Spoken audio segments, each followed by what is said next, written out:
Welcome to the party. I'm Sam Ekstrom of Locked On Sports Minnesota, and today I'm wondering if a Valentine or a Ballantine is more effective at stopping Justin Jefferson. Don't let Sam's pretty eyes distract you from what he just said. That makes no sense. I'm Luke Braun from Locked On Vikings. I haven't won a parlay since week 2, and I'm still in less debt than Mickey Loomis. Luke Inman at Luke_Spinman. I watched It's a Wonderful Life this week. More than worthy of the 1-1 pick. Hey. Locked On Sports Minnesota podcast. It's endless Minnesota Vikings talk with the diverse voices of your local experts. It's time for the Minnesota Football Party. Welcome in, everybody, on a Thursday on the Minnesota Football Party. I'm Locked On Sports Minnesota. So glad you're with us today on video, the Locked On Sports Minnesota YouTube channel, or on audio, Locked On Vikings podcast feed. Get it wherever you find your podcast, many other places as well, SiriusXM, Amazon Fire, Roku, or the 24/7 YouTube live stream. I'm Sam Ekstrom. That's Luke Inman, Luke Braun, Arif Hassan. We all cover the Vikings. We're talking Vikings here every Monday and every Thursday. We've got plenty to get to today, including the latest of many QB quandaries this season. Who will the Vikings start against the Packers? Whoever starts will not have TJ Hockenson at his disposal, out for the year and maybe part of next year as well. But the Vikings pass catchers will not have to deal with Jaire Alexander, suspended by the Packers. We'll get into those impacts and hear from Ron Johnson making his weekly Thursday appearance on a show that is presented by Prize Picks. The easiest and most exciting way to play daily fantasy sports is Prize Picks. Go to prizepicks.com/LockedOnNFL and use code, all lowercase, LockedOnNFL for a first deposit match up to $100. We're back in the QB meat grinder. Jaren Hall, Nick Mullens, and in theory, Josh Dobbs competing for the Vikings starting job in Week 17 against the Packers.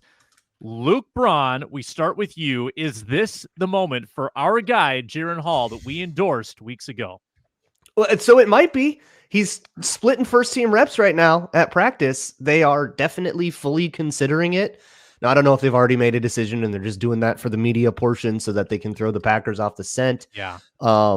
They are. I think Kevin O'Connell's fed up with the turnovers.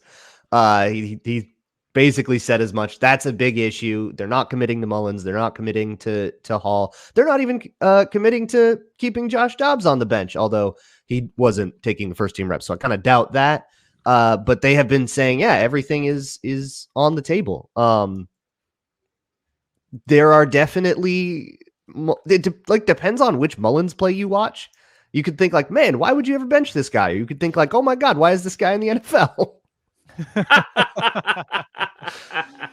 He's like a 10% turnover worthy play rate in his 2 starts. It's insane. And every year, if you look at his career arc, every year he's gotten higher and higher in that regard. He is just a living, walking ulcer. He is a living, walking roller coaster. It is a trip to watch a Nick Mullens game. He is the and 350 and 2 scores a game. Yeah. He averaged like 11 yards an attempt. His EPA is positive. I've never seen a quarterback with like that interception rate have a positive, much less like wildly positive. Like it's like he was like 64th percentile in the last game in terms of EPA per play. 4 picks, right? Like how does that? I've never seen that. And it wasn't like 4 picks on 54. It was on 36 attempts, right? It was like 1 every 9 throws, and it was like. Yeah, this guy, his EPA per play is in the 64th percentile. Positive. That's good. Better than average. And he did the 2 things against Detroit that were inexplicable against the Bengals, and he did them both again. He tried to throw from his butt, and he tried to throw on 1st and goal into a crowd, and neither of those were ended up being turnovers, but it could have been 6 turnovers by Mullins. Luke Inman, you were there. Did it, and actually Luke Braun was too. Yeah. How did it come across to you from the seats? Honestly, man, it's a different world when you're there in your seat. There's a lot going on. I had a lot of distractions, if you will, but watching the game back when I got home, I mean, Luke said it. KOC's fed up with the turnovers. This is straight from his mouth. Who gives us the best chance to still be explosive, but won't set the team back with turnovers and negative plays? Mullins was moving the ball well. That hasn't been the issue, as you guys just went over, between the Bengal game and the Lion game. You saw that at the stadium when you were there, some big chunk explosive plays. It's clearly all about who's going to hold on to the ball the best. And I just tend to think, and Luke mentioned this, like maybe it's to throw the Packers off the scent. That could be. But if you're going to open this whole thing back up again, you already mentioned it. We know Dobbs isn't the answer. In fact, he's been inactive the last 2 weeks, so he's clearly at the bottom of the totem pole.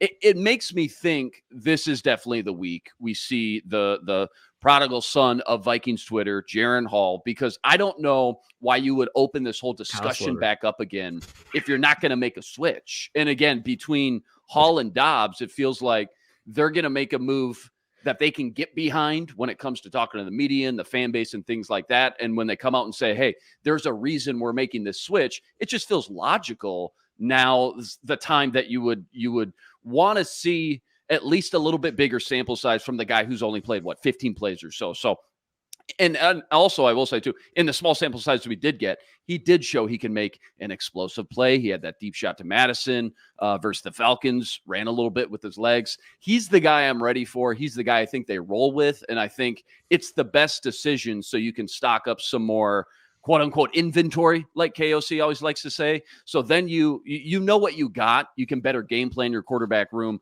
make a educational decision on how you want to move forward this offseason. So yeah, Hall's the guy I'm ready for. He's the guy who I think they'll roll with. And I think it is the right decision for everyone.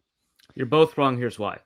The best chance to win is Joshua Dobbs when he has no idea what's going on.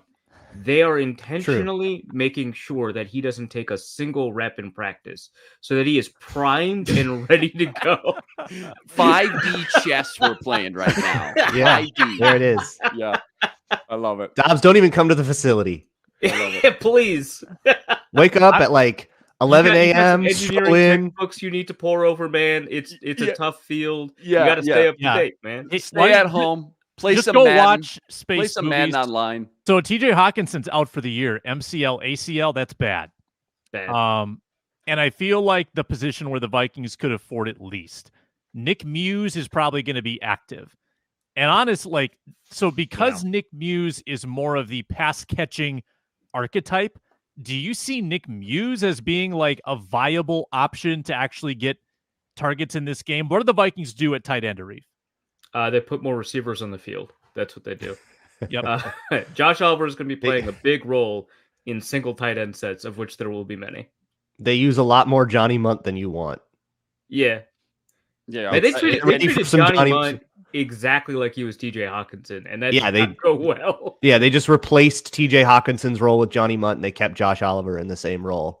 I kind of feel like they're just going to keep doing that. Yeah, there was that one deep ball to Munt that went through his hands, and I thought, no, Hockenson definitely would have gotten his hands on that ball and dropped it. Munt couldn't even get his hands on the ball. It would have been a different kind of disappointing for sure. Don't be afraid to go back to the run a little bit too. I mean, that doesn't hurt things either.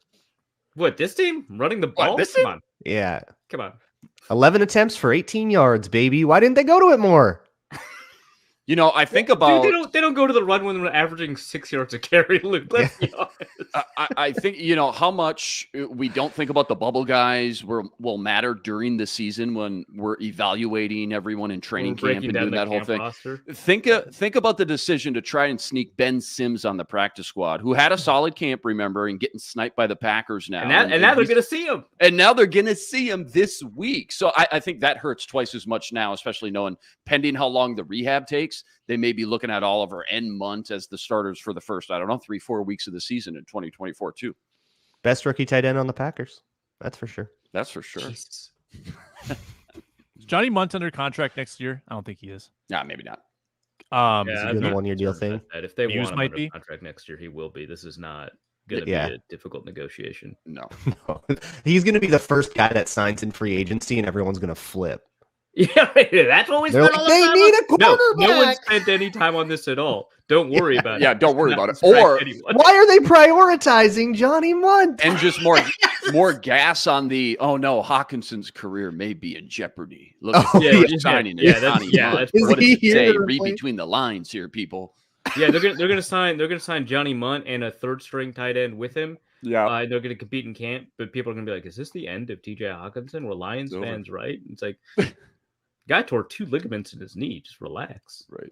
Well, AP did it. He's fine. Yeah, true. Yeah. Fast forward. Yeah, 2,000-yard season coming for Hockenson. Watch out! Watch out! Let's go, TJ2K. TJ2K. Yeah, I mean that if it's 9 months, that'd be 3-4 games missed. A little ramp up acclimation period might not get TJ Hockenson full strength until the second half of the year. That's big. He doesn't like to ramp up anyways. He's not a ramp. Yeah, I mean, it really sucks that there just hasn't been a ton of time with Justin Jefferson, TJ Hockenson, and Kirk Cousins on the field together.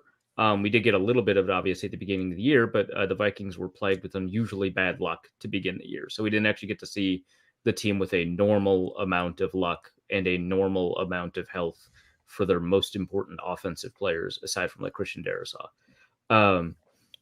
It sucks having Jefferson back and then Hockenson out while we're dealing with these backup quarterbacks, whoever's going to play. Just like not having them, be able to play off each other because they've created space for each other, right? Like we saw last year that Jefferson's route depth got deeper when Hockenson was on the field. We see this year that they have the ability to take advantage of the fact that the other one is pulling coverage away. The fact that they play those two different positions, I think, is kind of unique in that capacity, right? Because if you've got somebody who's consistently threatening, I don't know about the seam, but kind of that middle underneath. And then you've got somebody who's consistently on the outside that has the ability to pull coverage away. Those directly impact each other in ways that sometimes 2 high-level receivers don't, because you just start pushing your coverage a little bit further back instead of doubling one or the other. And so having Hockenson force you to deal with that middle underneath stuff without having to say, like, it's not like a Jarvis Landry situation where it's like a bunch of relatively less valuable catches over the middle. These are still fairly valuable catches that tend to go for first downs. It really makes it tough for defenses to design coverages and then also find ways to send extra pressure. So not having Hockenson, I think, is going to open you up to doing stuff like adding more pressure, especially from the middle, crafting coverages specifically around Jefferson in ways that they didn't before. It's going to make it really tough on a backup quarterback to navigate through all of that mess.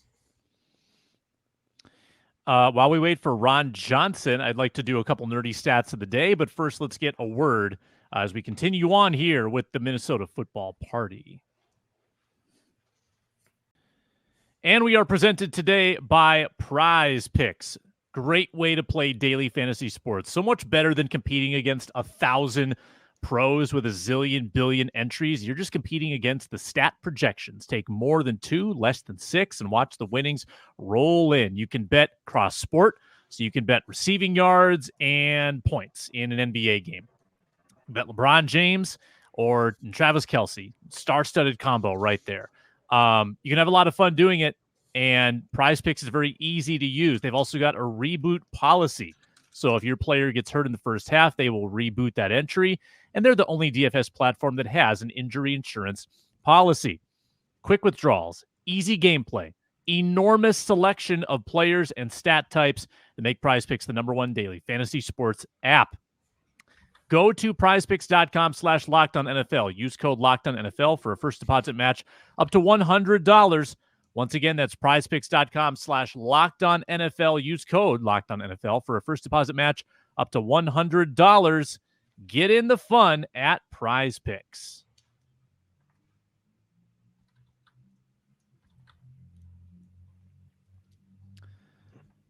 Ron Johnson joins shortly on the Minnesota Football Party. Thanks to our everydayers for watching. You can catch us on Mondays and Thursdays, Basketball Party on Wednesdays, Ron Johnson Show on Tuesdays, I should say. And on Friday, we've got the round table with our Tegna, Carol Evan friends, Reggie Wilson, and Julia Daniels joining. As we await Ron Johnson, I'll give you a nerdy stat of the day. Analytics fans rejoice. Woo-hoo-hoo! It's time to get educated. Whoa, you're blowing my mind right now. With the nerdy stat of the day. Incredible graphic. I can't get over it, man. So good. Vikings performance from a yards per play standpoint on Sunday. The 21st most explosive game in team history. There are 25 times where the Vikings have had 7.5 yards per play or better. Their record in those games, 20-5.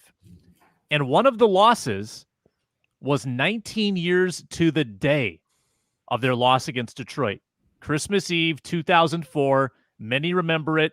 Many hate it. At the Metrodome, 34-31 loss to Green Bay to lose the division. And ironically, in that game, 0 turnovers. How did you lose that game? That must have been so much more painful. Dante. These Tice era defenses, man. Randy. Yeah. Yeah. Does that mean that we get to go into the playoffs as a wild card and upset the division winner? Let's go. Let's go. Let's get weird. Let's moon that Ford Field crowd. Is JJ the Mooner? Who replicates that? Must be. Yeah, it's got to be JJ. Got to be JJ. Can you imagine? Would he get fined? That callback would be. Yeah. Now, would Joe Buck call it out today, or would he be on? I think Joe Buck would be on board. I think that in these progressive times, 100%. These progressive times. He has spoken of it with regret. Yes. Well, okay. So one thing is, the problem with this question is, do we assume that it's already happened once? Because then if it happens a second time, his interaction with it is substantially different because it's like a callback. But if it's never happened, does he miss out on an opportunity to grow as a broadcaster as a result of that incident? Because that was a pretty. I was thinking of it like as a callback, like real world, if he saw it, having seen it before. I think Ron's on the phone. That's why we're not going to Ron. I think he's on the phone. Joe Buck has a history of calling back famous calls and putting maybe just a little twist on them. So, like, his dad had a famous call in the World Series. We all know about this one. People got mad at him when he did the callback to his dad's. I thought it was 20 years later. Yeah, 20 years later in the World Series, Game 6, same game. It was great. It was brilliant. He also did the Giants win the pennant callback. So I think if instead of that is a disgusting act by Randy Moss, he just changes the adjective. That is a courageous act by Justin Jefferson. It's a courageous act. All right. That would be good. Destructive act by Justin Jefferson. Let's get Ron in here. Ron Johnson joins, host of the Ron Johnson Show, at 3Ron Johnson on Twitter/X. Wearing the Gophers hoodie the day after the Quick Lane Bowl victory. Yeah, he's not the only one. Come on. There you go. That was a little more subtle, but I like it. I like the pull. I mean, they're the number one team in the country for bowl game streak. So, you know, gotta represent. NBD. Yeah, that's hang your hat on that. You know, there's Minnesota, then there's Georgia. Like, come on now. Like, and hey, Georgia will not three-peat this year, so the Gophers are still the last team to three-peat, right? I think so. I believe that's. Oh yeah, in the 60s. Yeah. Yep, long time ago. Well, there was no TV. Yeah, nobody saw it, but it happened. Trust us. Ron, great to have you on, as we have you on each Thursday. Vikings Packers coming up on Sunday. Do you have a preference for who you'd like to start at quarterback? I don't. Honestly, at this point, I really don't care. I just, whoever is not going to throw the ball to the other team, I'm all for it. Like, whoever that could be. That could be Jaren Hall. That could be Tanner Morgan. Tanner Morgan could come in and maybe keep the ball. Cole Kramer, no, because he can't throw the ball from me to you, as Bowling Green pointed out. But other than that, like, I mean, I'll take anybody at this point. Honestly, though, I think Kevin O'Connell went, like, again, he did throw for 400 yards, but there were some turnovers. There were some terrible throws. So you gotta, you know, it's like the facts of life. You take the good with the bad, and then that's what you had. It's the facts of life. The facts of life. But you know, you just don't know what you're going to get out of him. But 400 yards, I don't know if you get that out of Josh Dobbs per se. And so I think that's what KLC. But the deep ball throws, some of the throws he's trying to get in, Nick Mullens doesn't have the arm strength for that. He doesn't have the arm strength or the accuracy for it. We could see in a lot of, like, the last ball was a flutter duck. So that's concerning. And you're indoors. That one so was you can't wild. say it was weather. Yeah. It was, and there's no weather. Crazy. There was no wind gusts. Like everybody's like, oh, did it get tipped? Nope, never. Nobody touched it. Nobody So hit him as he threw it. Yeah, yeah. He needs to get like the shake weight. Platform. Like he needs to get the shake weight to get his wrist strength up, because his wrist strength to me, like it looks floppy sometimes when he's about to release the ball. Like it's a weird angle. So I don't know. Maybe bring the shake weight back. I know hand size was a concern for him coming out of the draft. Maybe it was just a hand size thing. Maybe he's got it. Remember Brandon Allen, when he got measured at the Senior Bowl, he had a 8 3/4 inch hands, and he's like, that's not good enough. So he got a hand massage every day until the combine, and his hand size did actually get bigger. I imagine that's more measurement error between the two than it is the hand massage expert. But hey, anything, right? Nick, seek one out. See if massage and growth. That's Deshaun Watson's area.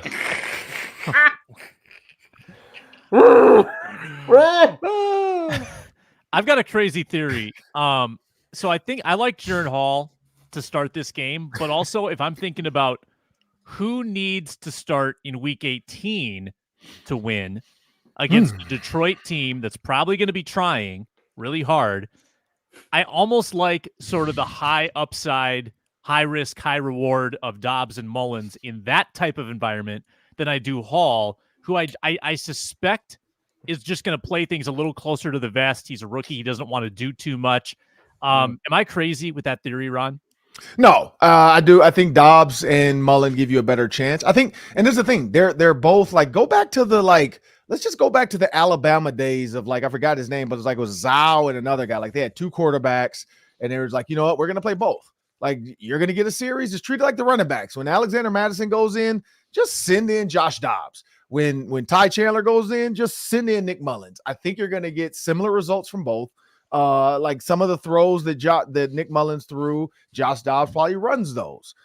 Some of the sacks he took, Josh Dobbs probably run. And deep ball arm strength, Josh Dobbs to me does have a stronger arm than Nick Mullens and more accuracy. So I would not be opposed to doing 2 quarterbacks. And for the fact that KOC is coming to this, week saying, we're just going to wait and see. We want to evaluate both quarterbacks.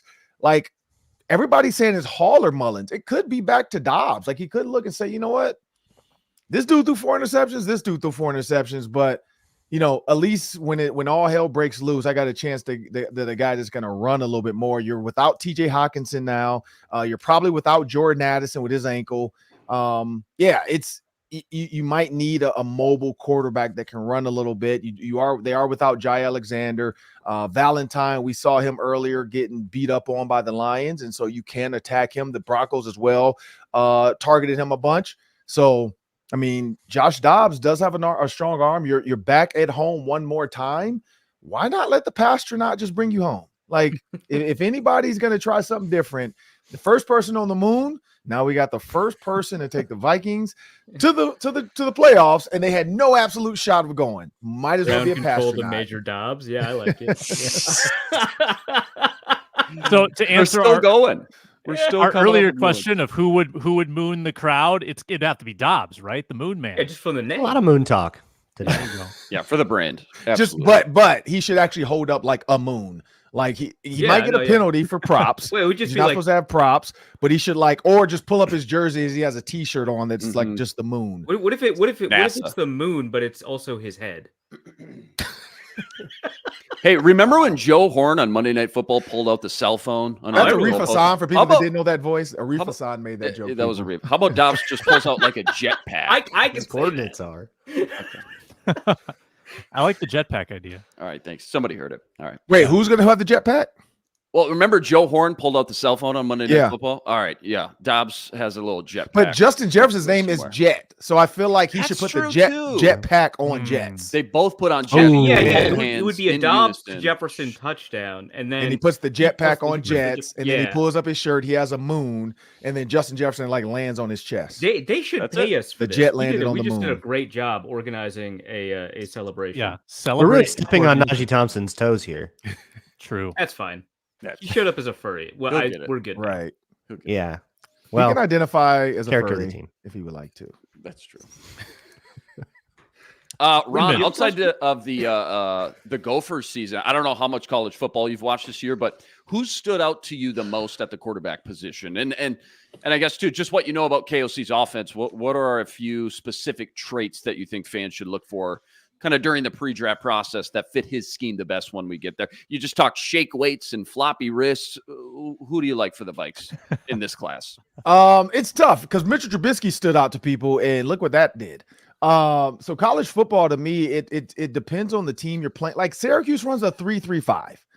So when you see somebody destroy Syracuse, it's like, did they really do something? Like, did that quarterback really read something that he read? Like, it's just like, I get all these coordinators trying to come up with unique. It's a 3-4. Like, stop trying to give it a special name. Like, they called it a 3-3-5 and the Gophers killed him. But again, I'm not going to go off on Syracuse. But when you look at quarterbacks like JJ McCarthy, to me, like, originally everybody's like, oh, he's going to be a top 10 quarterback. That's why I can't wait for my tweet, because a guy said that to me when I tweeted that he might fall to the Vikings, and everybody went off on me that he's a first round pick. He won't be there. He's going to be a top 10 pick. Just wait. Like, he might be number 4. Like, shut up. Like, y'all are just reading the media and Twitter. Like, you're not actually watching the games. That people think that. Yeah, I do like Caleb Williams. I just question, like, because some people are like, oh, he just really loves his mom, or oh, he's just really emotional, or he wants to be home with his dogs. I'm more worried about his mental health, because, like, and I'm being serious about that. Like, when you talk about like Braden Carrington for the Gophers taking a step away from mental health, and you talk about these players dealing with identity crisis, and Josh whatever smoking weed because he couldn't deal with the media and blah blah. There's a lot to that. So I worry about Caleb Williams' mental health, because I think he got too big too fast when he transferred to USC and became like this face of college football and was supposed to be a Heisman winner. He wasn't even considered a candidate through week 10. Like, that's the problem with what I saw happen there. And so I just wonder about, if you're the number 1 pick or you're a top pick, can you handle the pressure? Would I take him in the second round to Minnesota? Heck yeah. Give me Caleb Williams all day, because then the pressure's off. And that's what we saw before he got to USC. He was one of the best quarterbacks in the nation. Mm-hmm. Yeah. All right. So those are the quarterbacks you like, Ron. Be a hater. Who's the nightmare? Wait, what now? Be a hater. Who is the nightmare quarterback that you would hate for the Vikings to take in the first round? Oh, Nick. Oh, in the first round. JJ. Oh, yeah. Like, they trade up to pick 8. They take this quarterback, and you're going, oh no, they just pondered. Yeah, Who's there's like 6 quarterbacks. Like, to go at 8, I kind of leaning towards Drake May. Like, I like him, but I don't like him in the top 10. Like, I'm not a fan of him that early. No, because I don't feel like again, I feel like the fire kind of take I'm looking for. I feel like he Trubisky'd it a little bit. Like, and nothing against North Carolina. Yeah, is this a North Carolina take? Maybe. Like, I'm like, just same thing with Ohio State quarterbacks. Like, CJ Stroud's having a good year, and he's proven us wrong. But similar to like how DK Metcalf got Laquan Treadwell.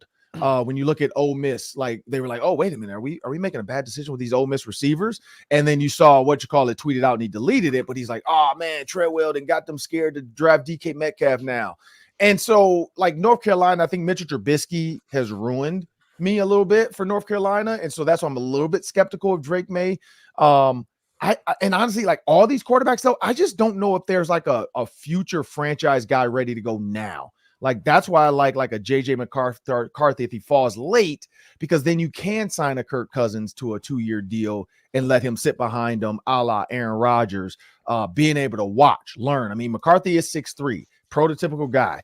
Reminds me a little bit of Brock Purdy, like, can throw, but can, he's a game manager. I mean, and there's nothing wrong with that. But I think JJ McCarthy in the right system, he's great, because when he had to throw the ball to Roman Wilson, that's like, he was perfect in that situation. He was dropping the ball off. He was dumping it off to running backs in the screen game. Really good arm slot quarterback. So, but yeah, Drake May, to me, like, the fact that he struggled a little bit against the Gophers, I was expecting to see fireworks, and I didn't see it. So that's maybe I'm a little bit skeptical of just that game. I didn't watch him in the Duke's Mayo Bowl. It might be the one game, yeah. I didn't watch the Duke's Mayo Bowl. He did not pop off in that game for sure. Yeah, but how did he do in the Duke? Did he play in the Duke's Mayo Bowl?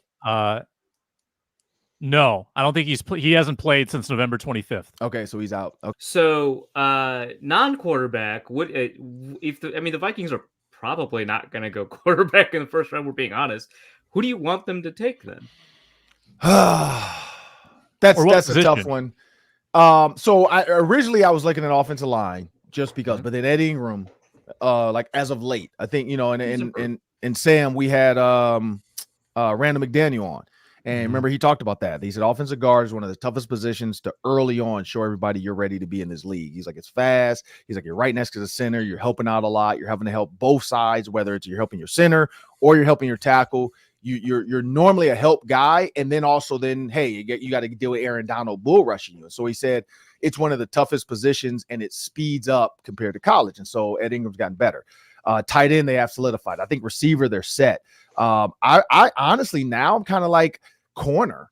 Like, are we dead set on Byron Murphy Jr. being the future? I think Caleb Evans has shown he can be a really solid future piece of this defense. I know they've whiffed on a few corners when you think about Andrew Booth Jr. and guys that are just kind of in there. Kai Blackman, I don't know if he can be a full-term starter until he learns how to knock the ball down or just push receivers out of bounds. So I'm kind of leaning towards like either running back, which I don't think you'd go in the first round anymore. Like it's just kind of like even Bijan Robinson. That's a weird one for me with the Falcons. So I'm kind of leaning towards corner, like either corner or like an explosive rush edge if he's there. Yeah. Or outside, a true outside linebacker, not just a defensive end, a guy that plays long, can play the flat like a TJ Watt. I would kind of lean towards the defense because I think the offense has put up a ton of points and they've proven they can be good. The defense is getting better, but how can they stay better? It's getting after that quarterback. So some kind of dynamic rusher, because I don't think Marcus Davenport's the answer. DJ Wanham has been the answer. Patrick Jones has shown he can do it. So I'm going to go with, I think rush in or cornerback. Yeah, I like that. Ron Johnson will host the roundtable tomorrow with Julia Daniels, Reggie Wilson, etc. Looking forward to that. Ron will talk Wolves, Vikes, probably some Gophers and Wild as well. A lot to get to. That's tomorrow on Locked On Sports Minnesota. Follow Ron at 3Ron Johnson on Twitter. Thanks, Ron. No, thank you. Before we get to our parlays, I got to get to a word from LinkedIn.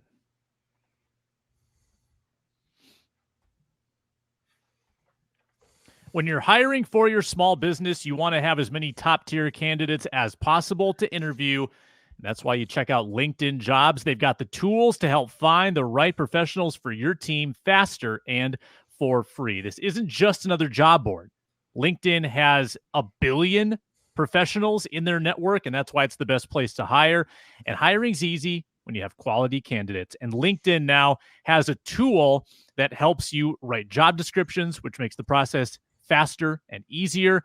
If you're in a small business, you might be wearing a lot of hats. You don't have time to fully commit yourself to sifting through stacks and stacks of resumes. LinkedIn makes it easy. 86% of small businesses get a qualified candidate within 24 hours. So post your job for free at linkedin.com/LockedOnNFL, linkedin.com/LockedOnNFL to post your job for free. Terms and conditions apply.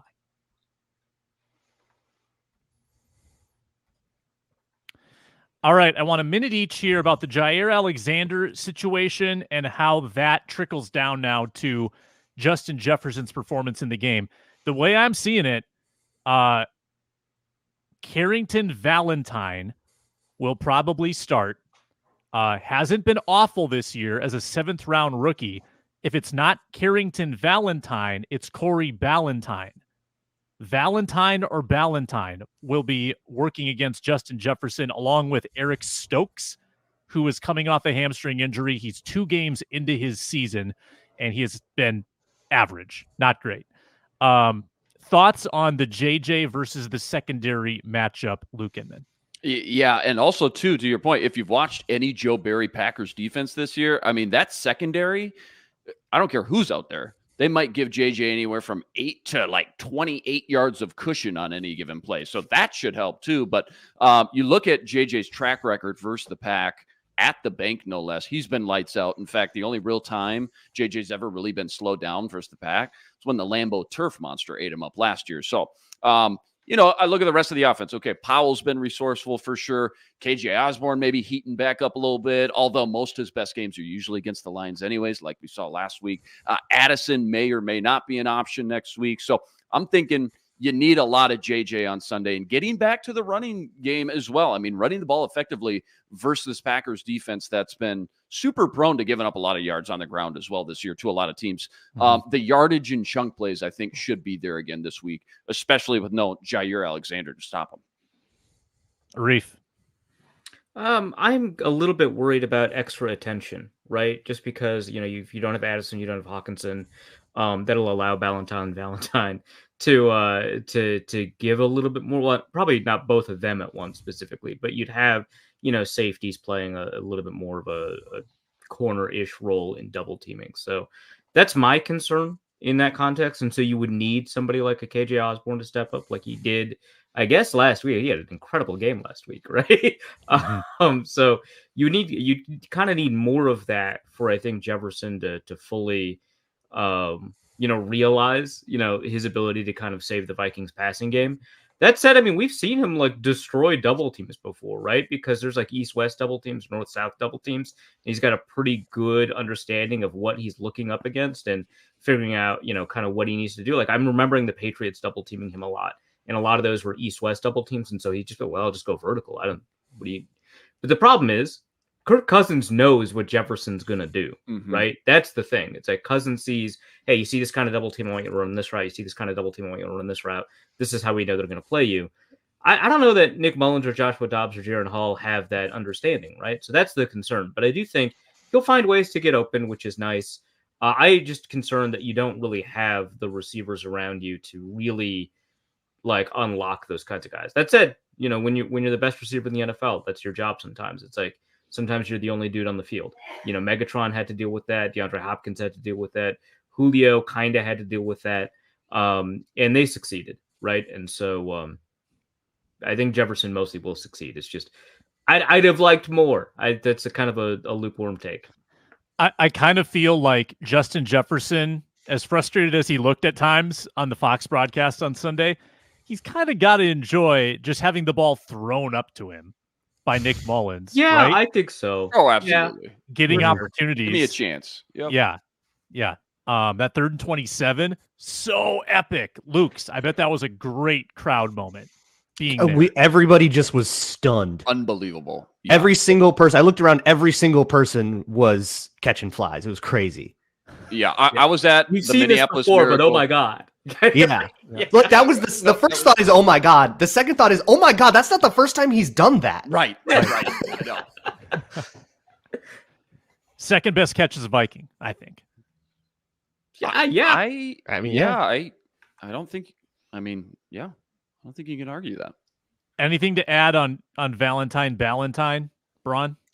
So if I know the Packers, I think they will play sides without Jaire Alexander. That's what they typically prefer to do unless they have a shadow matchup they really want.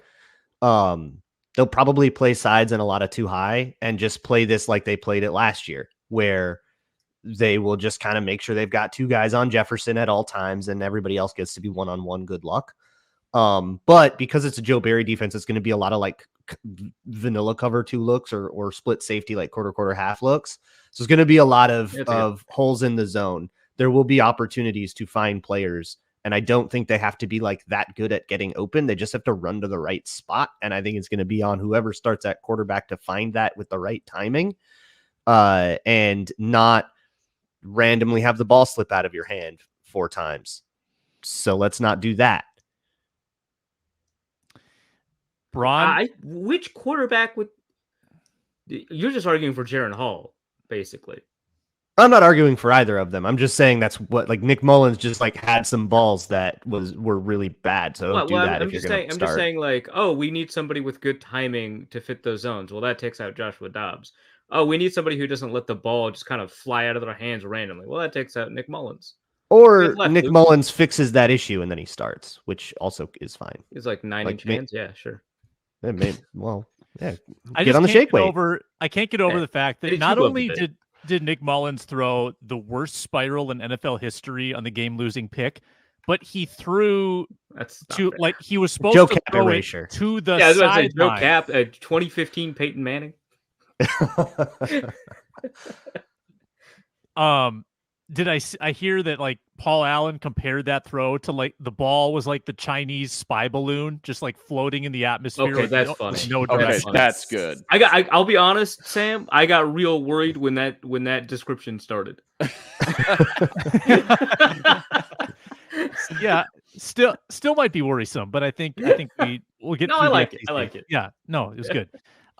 You know what's not good? Luke Braun's parlay record. 1-15. No. You've got 2 chances left, and you are over $5,000 in the hole.